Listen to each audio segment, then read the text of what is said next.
Okay, we're going to look into a interesting fact of ancient Egyptians being in Australia. Some people already know this fact, others don't. I was given an article to debunk of ancient Negroes in Anatolia in ancient days, and just clicking around on the Real History www.com site is full of all types of misinformation. And in going from there to back one, it went from Anatolia 2, which I thought it would go to Anatolia 1, where I could start it, but no, it went to Egypt 2, which was a strange thing because that wasn't the connection before. But then also in Egypt 2, down at the bottom, as he keeps trying to claim that Egyptians were somehow Negroids. And of course, this is West Africans who didn't know it existed that are claiming this. But he showed this ancient tale of the prince that had come here and died. And it makes a few connections, and some connections that people can even see in the ancient tale of the shipwrecked sailor. But it's seen in a different light in that. And if you've seen my video on that, you may know exactly what I'm talking about now. If not, I implore you to look it up in my site. And there's others that have other videos about it too. It really just explains it out straight, but I add my flair and the things that I know about it to it. So you can see all of these hieroglyphs here, and one thing important to note about it is this is kind of a hidden little place. It's often cleft of the rocks, so it wasn't just right out in the open everybody could see from a distance. You would have had to known to see this. And it's also seen quite easily that this ship group that came here did not carry their stonemasons and their best architects and equipment to do that with here, for it's just done extremely rough and not bas relieved in any way or anything, and it shows you that they didn't have their architects with them on this voyage. Some of the pictures that you can see here and the way that they're shown. And you just look at a few of these. Oh, there's Brian Forrester. He's gone there. You can see a hand here and so on. And Ancient Aliens has been here and stuff. And there's a few conspicuous marks. And next thing you know, woo! But you can see all of these ships that they show you on the wall here too. Hopefully you can easily see those. And all these ancient depictions. The sun, you can easily make out a bird. And this is really a cartouche right here for the king's son, right?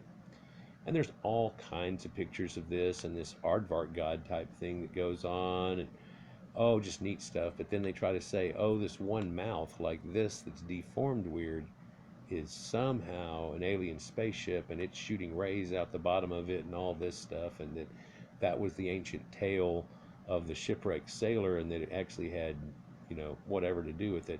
Again, we can find also out there a hidden mastaba. Yeah, at the first of Egypt, just like in Sumerian, it shows you a lot of the connections there. They start off with mastabas, right? And then it works its way up from there. And the smoothed off pyramid that we know as being the Great Pyramids is not even the norm for there, really, if you think about it. And of course, in ancient times, Djoser and the Step Pyramid, which they say started off to be a mastaba, and then they pyramided it up and towered it from there. So let's get into this story here because there's a bunch of oddities to it. Oh, here you can see the bird laying down onto a dais type thing. And then here you see what is Luke Skywalker's little shuttle ship that he rides around onto. Yeah, and a ding ding. Yeah, isn't that amazing? And then an arrow pointing down. And so this means when the bird dies, Luke Skywalker gets a boner and goes down somewhere. I don't know. Anyhow, no, that's not what it means at all. Oh, and one more picture here, real quick. In their crappy hieroglyphs that they show in the thing, there is a depiction of what looks exactly like the Sphinx, and this is one of the few that there are. And if you'll look, it almost has this dog-headed thing, but it sure as hell doesn't look like Anubis in any way, shape, or form, does it? No, because it doesn't have that long nose, like a German Shepherd type thing, something that would look like this. Well, as opposed to that. I mean, that's got a real short stub thing, but it also doesn't really look like what we see today. And everybody says that they recarved it and all these type of things, but that's a pretty ugly depiction there. Sure, we understand what Stickman looks like. So let's go into this and see what he has to say about Egyptians in Australia. Now, Egyptians in Australia comes from a news article in 1996 he's getting it from, but actually there were other articles out before this, but it became stifled. It's almost wanted to be looked at as some type of secret situation because, notably well, if you can take and go out into the Red Sea from Egypt and then run all the way down the Red Sea over off the coast and just zag over and shoot to Australia, then you can come around out of the Mediterranean and come out the Pillars of Hercules and just shoot across, and just like Thor Heyerdahl did, slap you right into South America and so on. And so during this, especially this time right here where everybody was starting to figure out these things, and shortly after this Thor Heyerdahl and stuff, it became wanting to be stifled. But let's look into this, and hopefully you'll understand the connection of this and the ancient sailor that was shipwrecked, and then also the story here of how this prince apparently got killed by a snake and so on. And so the snake god that you see in both stories have a connection in a way too. The hieroglyphs tell of an early Egyptian explorers injured and stranded in ancient Australia. The discovery centers around a most unusual set of rock carvings found in the National Park forest of the Hunter Valley, 100 kilometers north of Sydney. The enigmatic carvings have been part of the local folklore of the area for nearly a century, with reports of people who sighted them as far back as the early 1900s.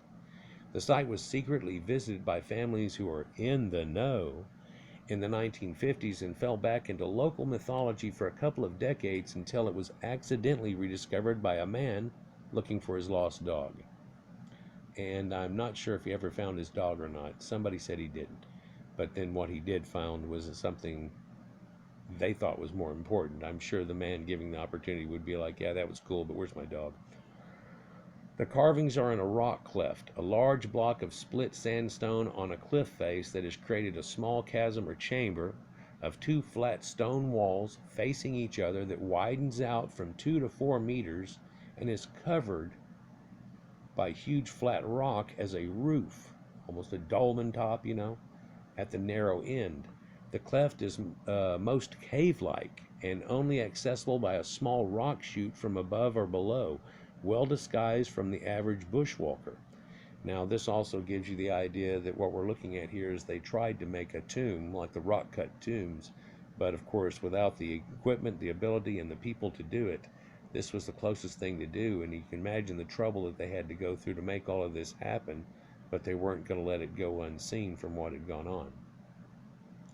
When you first come up the rock chute and climb into the stone hallway, you're immediately confronted by a number of worn carvings, I just showed you, that are obviously ancient Egyptian symbols. These are certainly not your average Aboriginal animal carvings, but something clearly alien in the Australian bush setting. So definitely alien to the Aboriginals that were there and stuff. Now, I do have to interject again, and I hate it, but this is some dude that's probably West African heritage trying to claim Egypt and stuff off in it, so he's going to interject things in a slightly different way and sometimes, and I'll have to reiterate on that fact and make it back. But here, he seems to be the guy to want to not claim the Australian Aboriginals, who do look very much like Negroids, but we figured out now they're no relation whatsoever, just like the Khoisan, Nilotics, and so on, very much variations, but they want you to believe that all of Egypt was all one single black people and they were all together, and that West Africans were well aware of Egypt. In fact, they were involved somehow. And black people weren't even allowed into Egypt whatsoever due to decrees. That's the only black people who really were there at the time. So let's continue. There are at least 250 hieroglyphs. At the end of the chamber, protected by the remaining section of stone roof, is a remarkable life-size carving of the ancient Egyptian god Anubis and the judge of the dead. And so maybe that aardvark-looking thing is a terrible picture of Anubis. If it is Anubis, then he's got a lot longer snout than a normal dog. But hey, if you scratch wrong and then you just, well, that's it, and keep up with it, I don't know. The hieroglyphs were extremely ancient in the archaic style of the early dynasties. Now, this archaic style is very little known and untranslatable by most Egyptologists. Oh, I'd agree with that statement, but no, I'd say anybody that knows ancient Egyptian would just be able to rattle the stuff off pretty well as they walk down the wall. I've seen somebody do it in a video, and he's not even known to be like Mr. Fu, Okay, so, but who are all trained to read Middle Egyptian upward. And yeah, that is true, but there are a lot of people that understand it, and a lot of the symbols still change. And a lot of times when you learn Middle Egyptian, they'll tell you, here was the old symbol, here's the new symbol. So whenever you study ancient script in Middle Egypt, whenever it comes through, you can see, well, there's this word and there's that word, and they go, well, that's the same thing. This is the old way of saying it. This is the new way of saying it. Same thing. Yeah. So it's simple like that, but he wants to act like, oh, it's all hidden. The classic Egyptian dictionaries only handle Middle Egyptian, and there are a few people in the world who can read and translate the early formative style. Not true. But the old style contains early forms of glyphs that correlate in archaic Phoenician and Sumerian sources. One can see how the university researchers who saw them could so easily have thought them to be bizarre and ill-conceived forgeries. And no, I guess whenever some of the people saw it, and they were people that were very experienced in later Egypt, went there and they were like, this is kind of bizarre, something's weird out of it. But again, they correlate with Phoenician and Sumerian. Yeah, there's no Negroid source for anything like this, but ironically, they're trying to claim this while they're saying this information. Okay.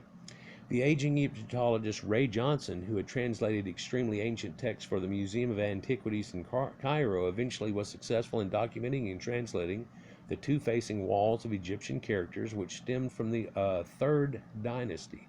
So this is the earliest times, and I've recently shown you the videos of those. And now they have these blue crystal inset eyes that are just freaking incredible. And something that's really glossed over now for the current people don't really have that trait, or the blonde and red hair and things that keep getting shown. So it ends up looking bad on the current public. But everybody knows they're not the people that were there originally in old times, and everybody knows that it wasn't black people. Oh wait, except for black people. Black people desperately want you to believe that they weren't West African primitives, but they were somehow the pyramid builders with all of this knowledge and stuff, which is radically incorrect. Let's continue. The rock walls chronicle a tragic saga of ancient explorers shipwrecked in a strange and hostile land, and the untimely death of the royal leader, Lord Jezeb. A group of 3 cartouches, framed clusters of glyphs, record the name Ra-Dejef as reigning king of the Upper and Lower Nile and son of Khufu, who in turn is son of the king Senefru. And so this tells you he was the royal prince of Khufu and the pyramid people. And so even way back then, they were making these giant long treks. Isn't that amazing? Shh. Lord Jezeb may have actually been one of the sons of the pharaoh Ra-Jadef, who reigned after Khufu. In fact, that's exactly what it says. The hieroglyphic text was apparently written under the instruction of a ship's captain or similar, like one of the leaders of the voyage, with the corner glyph on the wall displaying the title of a high official or a chief priest. So they definitely took a priest with them, and of course a lot of ships did and things like that when they went on quests and things like that. Hell, so maybe you could read our last rites as we all go down if we do. Well, let's continue. The scribe is speaking for his highness the prince from this wretched place where we are carried by ship. And so it's like extremely bad. Apparently they ran into the far eastern north coast over there and then came inland, where Sydney is. And then they came in inland, and then the trek took them like 2 seasons worth of time to go through all of this. But you can imagine they must have almost wasted a season with the dying of the prince here and the making of the tomb, and then trying to carry all these boats all the way back, for they do describe dragging him the whole way. Let's continue. The expedition's leader, as mentioned before, is described in the inscription as the king's son, Lord Jezeb, who came to grief a long way from home. So something bad happened a long way from home. The hieroglyphs sketch his journey and his tragic demise. For 2 seasons he made his way westward, weary but strong to the end, always praying, joyful, and smiting insects. So like smacking flies and stuffs, and mosquitoes, anything like that, I guess. He, the servant of God, said God brought the insects. So apparently this pestilence, of course, and things, and we can correlate with that with the Bible and so on like that. And then have gone around hills and deserts, in wind and rain, with no lakes at hand. He was killed while carrying the golden falcon standard up front in a foreign land. So apparently he was leading this group, a la Alexander, in all these situations, crossing mountains, desert, and water along the way. He who died before is laid here to rest. May he have life everlasting. He is never again to stand beside the waters of the sacred myrrh.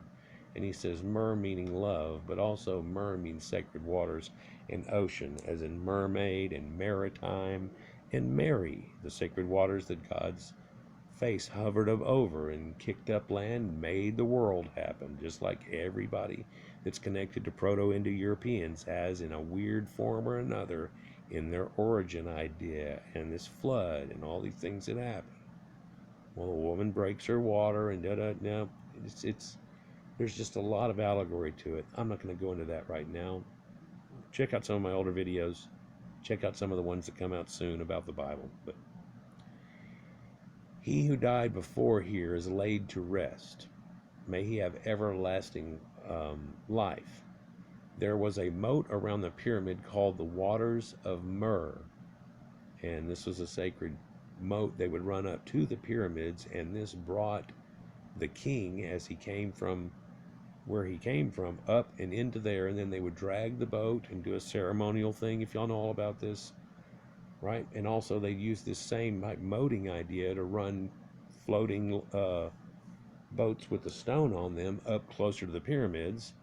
Makes good sense, and people have seen a lot of this before. In fact, the Nile used to be a whole lot closer than it is now to the pyramids from where it was, but let's continue.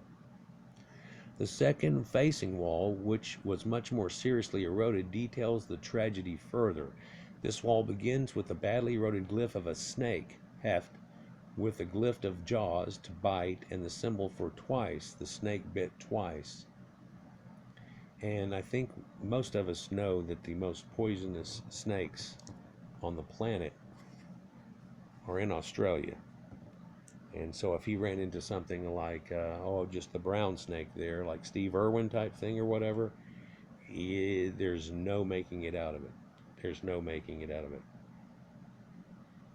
They've developed antibodies and things for a lot of these, and people that have a reaction or have been bit before or have a bad, worse reaction to it, the idea is that right after you're bit, you've got to try to get that crap out of you as you're hitting yourself with that pin, and then you're going to really pray. There is no drive all the way back. You probably won't make it. And that's drive all the way back. There is no carry the king and all this situation. So let's just continue.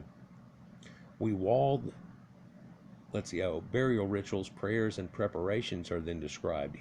We walled the side entrance to the chamber with stones from all around. We aligned the chamber with the western heavens.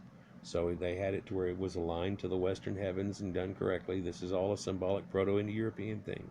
Going back from old Cro-Mag burials and laying on their side and facing to the west, or facing to the east. He's facing the western heaven, the land of death, right? Okay, but then he's supposed to rise again by day, whatever. It makes you wonder if sometime there was even a Book of the Dead that they tried to pull off for him in some way, shape, or form, but let's continue. The three doors of eternity were connected to the rear end of the royal tomb and sealed in. And so these are the fake doors, situations that they have there, false doors. We placed beside it a vessel, the holy offering. Should he awaken from the tomb, separated from home is the royal body and all others. By others, it almost sounds like there's more than one person there, or perhaps he took some people with him to the afterlife, because back then is right at the key point whenever they would actually kill some of their servants and take them with them to the afterlife. Of course, this was seen as a very valuable thing for them, because they didn't even have to question it. Because they were under the king, they make it into the afterlife, so they go on to be the servant of the king in the afterlife in a way. Visual observation of the site makes it obvious that the very worn carvings exposed to the coastal weather would have been several centuries to 1,000 years old at least. Actually, it seems to be from the time that they exactly say it is, third dynasty, early dynastic Egyptians. When the first found, the site was completely overgrown with thick vegetation and filled with smashed rock and much higher soil line. A number of excavation attempts by interested parties have not turned up any artifacts or bodies, but sophisticated and inexpensive laser scanning techniques have not been applied. So they haven't done the thing where they get up above it and try to transport and see if there's anything else around there. And they've done cursory looks and so on, but they haven't tried to dig down through all the desert everywhere around there and just see if they can find something. Who knows? There might even actually be an underground tomb, but by the statements there, it seems like there isn't one. So why waste all the trouble? There is significant evidence that the ancients were well aware of the Great South Land. Yeah, they apparently were aware of that and a lot of other lands too. They were both Sumerian and Mayan traditions of lost motherlands in the Pacific. Yes, this is a Caucasian type thing where they had the idea of somewhere to the east or the land of the rising sun, and this attaches all to the idea of those burials that face that way and the coming forth by day. And people talk about Mu and things in Atlantis, but Australia appears under the name Antioch in the famous spherical world map of Crates of Malos, even appearing on the Greek map of Eratosthenes in 239 BC. And Eratosthenes is famous as the man who figured out the circumference of the earth. And of course, we're always told that everybody thought the world was flat and they were stupid. But Eratosthenes didn't figure out the world was round, as a lot of times is even touted now that they already knew it then. But he was the one who found out that there is a well near Syene that doesn't cast any shadow, and yet where he was in Sais did, and he had somebody walk the entire distance, and twice apparently, and count it off and figure out that, and then apply that to a circumference of a ball using shadows and sticks, and using the degree of shadow that he was seeing versus 0, and then it figured out that we're 38,000, 40,000 miles around. We actually are a giant ball and everything, and had it all figured out. But it seems fairly uncertain. Let me interject. But long before then, we knew the world was round. In fact, the earliest of the Sumerians talk about how, the eclipse goes across and we're round and it's round, and even says something to the effect that the stars are just like our sun, but far, far in the distance, long away like a torch in the distance. Isn't that amazing for that time? But of course, if you look at all their star charts and things, they knew a hell of a lot going on, because that's pretty much what they did all night.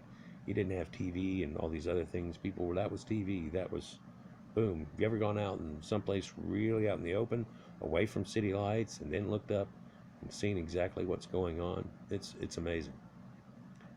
Let's continue. It seems fairly certain that the maritime civilizations, Caucasians, of antiquity were quite capable of extensive ocean voyages. Yet those and the Denisovans seem to have got around somewhat in ancient times. And of course the Chinese coming in after that, and their trade too that people don't talk about much. Shanghai and all these things that went on. But black people never really had a seaworthy boat, and they aren't known to have ever done any type of travel like that. In fact, they're not known to be a people that really swims at all, and so they really aren't a waterborne type people. Let's continue. Particularly in the early Egyptians, is evidenced by Giza's remarkable Tomb of the Boat. In the 1950s, a streamlined 450-year-old 100-foot ocean-going vessel was excavated from right next to the Great Pyramid. Yeah, I believe in the other things he talks about it actually being a bunch of them they found in the pyramids too. He makes that statement. Now, they did find in 1991 an entire fleet of even older boats was found buried in the desert at Abydos in Upper Egypt, and in that area, and that probably had to do with processions and things along that line too. A lot of people don't even know about that one, but according to Cairo Times in 1982, archaeologists working at Fayoum near the Siwa Oasis uncovered fossils of kangaroos and other Australian marsupials. And so there's also a strange set of golden boomerangs discovered by Professor Carter in the tomb of Tutankhamun in 1922. And wouldn't you believe that they have a bunch of boomerangs that they have found in that area themselves in Egypt, well known and documented. There are some on exhibit to this day. Something else on exhibit, though, are cylinder seals from the first dynasties, and that's Sumerian. And the Gebel Arak knife, and it shows the Master Beast, and that's Sumerian. And how about that cuneiform? Oh, that's Sumerian. Not hieroglyphics, that's ideograms. Oh, who else had ideograms? That's Sumerian. Oh, so it all attaches to that. Oh, yeah, well, it also goes all the way back into Catalhoyuk times and stuff, and the Tartarian original language that looks like it's the same type of thing. It may count to the lords of Arata and things that they talked about in ancient times. For we look at Sumerian and they talk about ancient times before them.